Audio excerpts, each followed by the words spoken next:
Repairers of the Breach, a condensed blog by Dr. Tim Jennings from April 25, 2024. In Isaiah 58, we find the following prophecy. Those from among you shall build the old waste places. You shall raise up the foundation of many generations, and you shall be called the repairer of the breach, the restorer of streets to dwell in. Verse 12, New King James Version. The NIV translates repairer of the breach as repairer of broken walls. But what is the wall that we are to repair?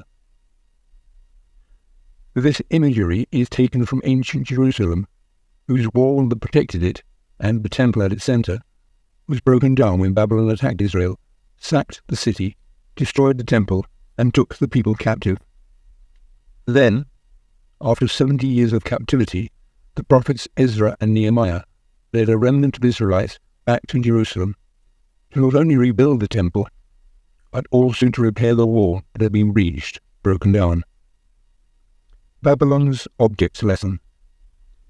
The events of Israel's captivity in Babylon, while historically true, also teach eternal realities.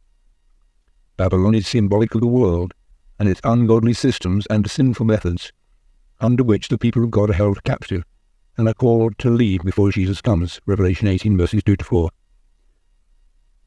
Jerusalem is symbolic of the city, or people of God, of Zion, in which the righteous live and the temple of God is found.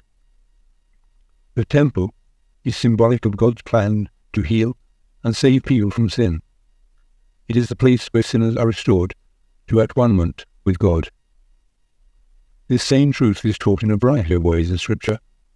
For instance, the little horn of Daniel 7:21 and the beast of Revelation 13:7, warring against the saints and taking them captive, describes the same events.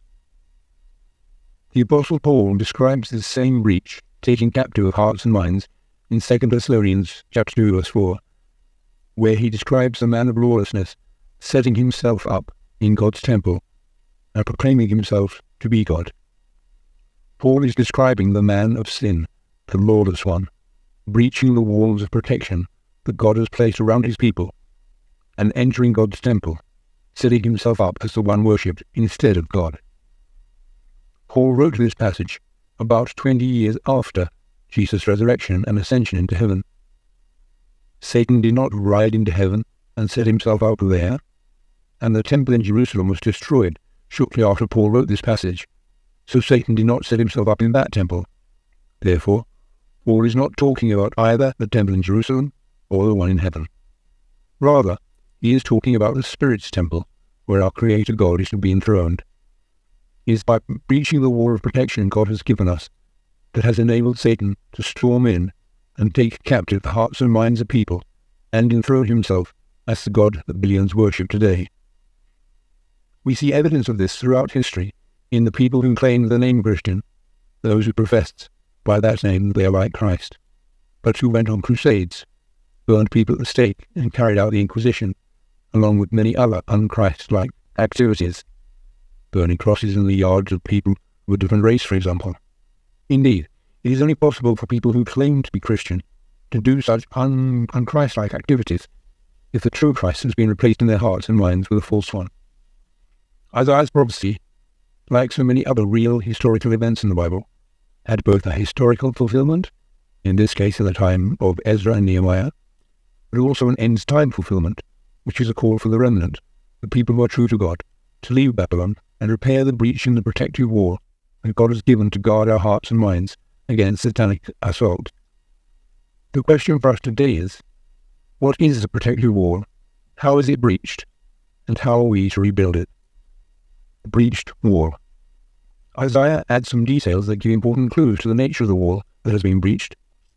If you turn away your foot from the Sabbath, from doing your pleasure on my holy day, and call the Sabbath a delight, the holy day of the Lord honorable, and shall honor him, not doing your own ways, nor finding your own pleasure, nor speaking your own words, then you shall delight yourself in the Lord, and I will cause you to ride on the high hills of the earth, and feed you with the heritage of Jacob your father.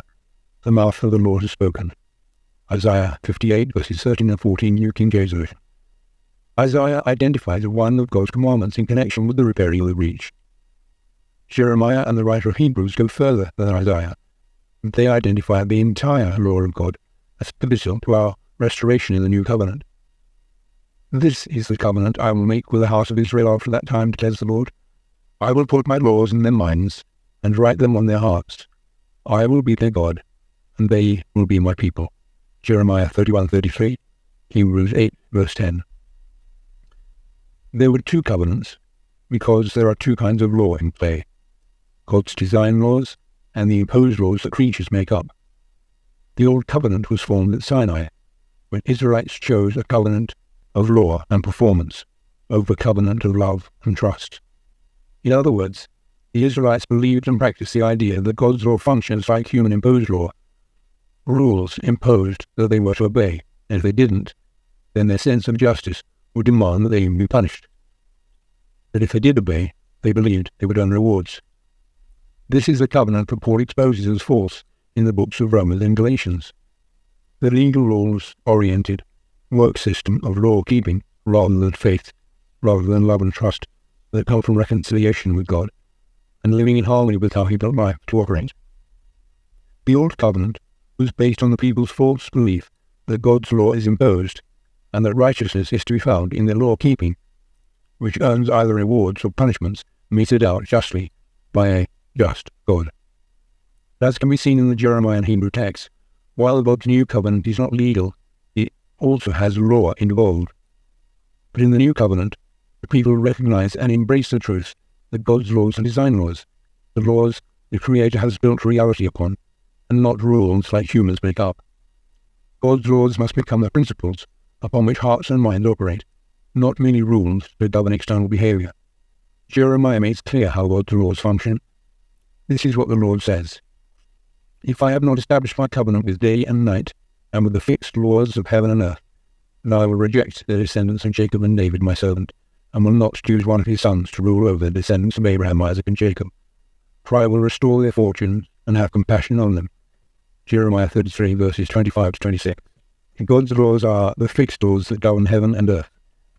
God's laws are the laws the Creator has built reality to operate upon, such as the laws of physics, health, and the moral laws.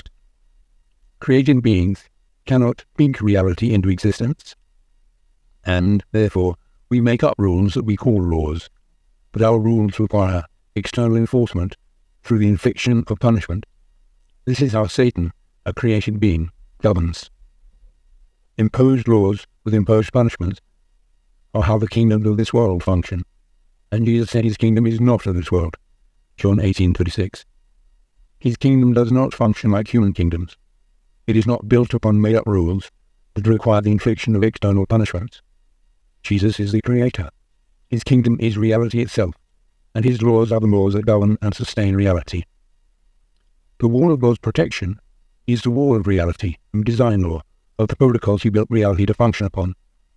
When we understand and appreciate God's design laws, it always causes us to worship God as Creator, and to understand that sin, breaking God's design laws, is the cause of pain, suffering, and death, while God is the source of life, healing, and salvation. Romans 6:23, Galatians 6:8, James 1:15.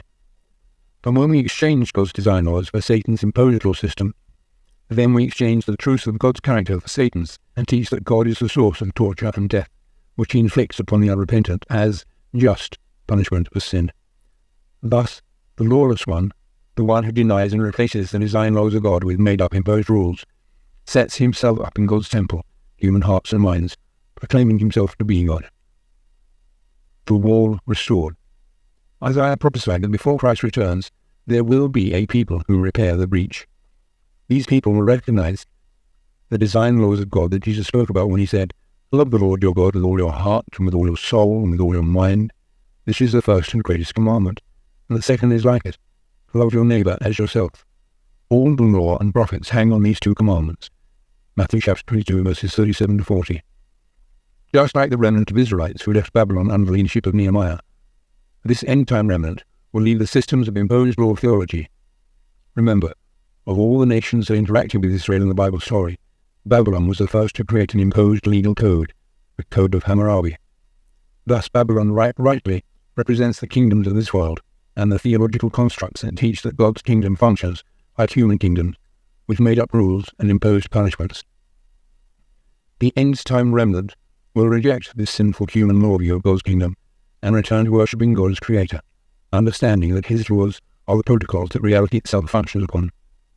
But because the prophecy connects repairing the breach, the broken wall, with the Sabbath, some Christians, Seventh-day Adventists in particular, have concluded that this prophecy means returning to worship services on the Bible Sabbath instead of Sunday. But this prophecy is much broader than a weekly day of worship. It encompasses every aspect of living, for it calls us to delight in the Sabbath, not merely keep it as a rule we must follow. This means that the prophecy is calling us to return to living in harmony with God's design laws for life, of which the Bible Sabbath is symbolic or a sign. Consider the origins of sin. The angels who followed Satan into rebellion, into disobeying God's law, did so before there was a weekly Sabbath. The sin problem did not originate over a Sabbath versus Sunday question, and it will not end over such a surface question. The sin problem will end over what these 2 days represent. They are signs, or pennants, or marks, or emblems of 2 types of law, and, therefore, 2 types of government, and, ultimately, 2 different gods. The Sabbath was created as a day set apart by God. Sunday was not created by God as a day set apart from the other days, but it became a day set apart from the other days of the week through human legislation. Thus, the 2 days represent 2 types of law, design law and imposed law. The deeper issue is not the actual day, but the law and government the days represent. One of the founders of the Adventist Church understood this difference, writing, in the Great Controversy, page 452, the prophet thus points out the ordinance which has been forsaken. Thou shalt raise up the foundations of many generations, and thou shalt be called the repairer of the breach, the restorer of paths to dwell in. If thou turn away thy foot from the Sabbath, from doing thy pleasure on thy holy day, and call the Sabbath a delight, the holy of the Lord honourable, and shalt honour him, not doing thine own ways, nor finding thine own pleasure, nor speaking thine own words, then shalt thou delight thyself in the Lord. This prophecy also applies in our time. The breach was made in the law of God when the Sabbath was changed by the Roman power. But the time has come for that divine institution to be restored. The breach is to be repaired, and the foundation of many generations to be raised up. In the time of the end, every divine institution is to be restored. The breach made in the law at the time the Sabbath was changed by man is to be repaired. God's remnant people, standing before the world as reformers, are to show the law of God is the foundation of all enduring reform, and that the Sabbath of the fourth commandment is to stand as a memorial of creation, a constant reminder of the power of God. In clear, distinct lines, they are to represent the necessity of obedience to all the precepts of the Decalogue. Constrained by the love of Christ, they are to cooperate with him in building up the waste places. They are to be repairers of the breach, restorers of paths to dwell in. Protestant Kings, page 6, 7, 8. Notice here that the author did not write the breach was made by the change in the Sabbath, or that the change of the Sabbath is the breach in the law, but that the breach occurred at the time, or when, the Sabbath was changed by man. The breach in the law was not the changing of the Sabbath. The true breach in the law is a change in how we understand God's law, from design law to imposed rules, the type of law that can be changed. The changing of the Sabbath to Sunday is evidence, the fruit, the result of the breach. It is proof that the Christian world believes God's law functions like human law, and therefore sin is rule-breaking, and God's justice is a use of his power to inflict punishment upon sinners, in which he becomes the source of pain, suffering, and death, from which we need protection.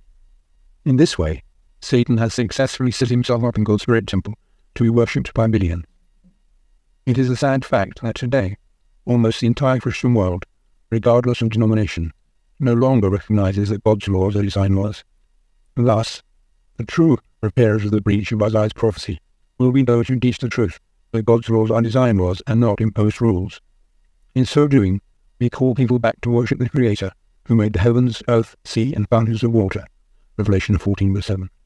We teach people reality and how to cooperate with God to actually become the righteousness of God. 2 Corinthians 5, verse 21.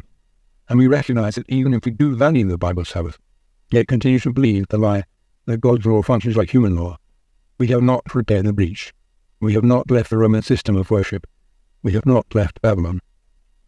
And we are still advancing the counterfeit to God's kingdom, just as the Jews did 2,000 years ago, when they had the Bible Sabbath, but the wrong law and the wrong God. John 8:44. So with design law, we understand that the Sabbath was made for man, not man for the Sabbath.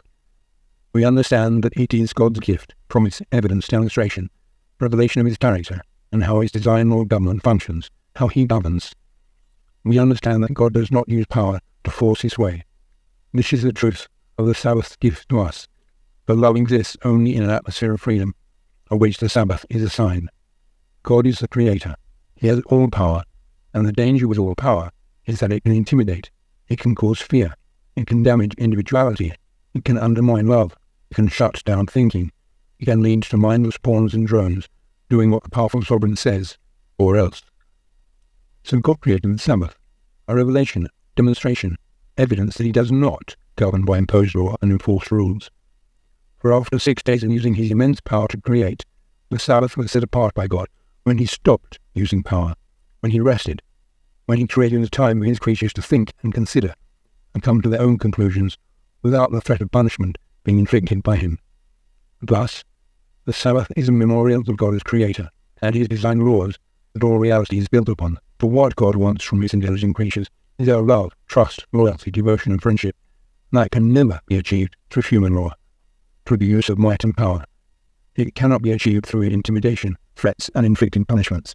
In fact, when people present God as a cosmic enforcer and punisher, they advance Satan's rebellion and undermine trust in God, negating the very purpose and function of the Sabbath, a sign that God is holy and restores us to holiness when we trust him. Exodus 31:13, Ezekiel 20:12. So, I invite you to join me in repairing the breach in the wall by rejecting the lie that God's law functions like human law, made up, imposed rules, and by embracing the truth that God is Creator and his laws are design laws upon which all reality is built to function. Reject the lie that God is the source of pain, suffering, and death inflicted upon sinners, and instead realize that it is sin, the breaking of God's design laws from life, that brings forth death.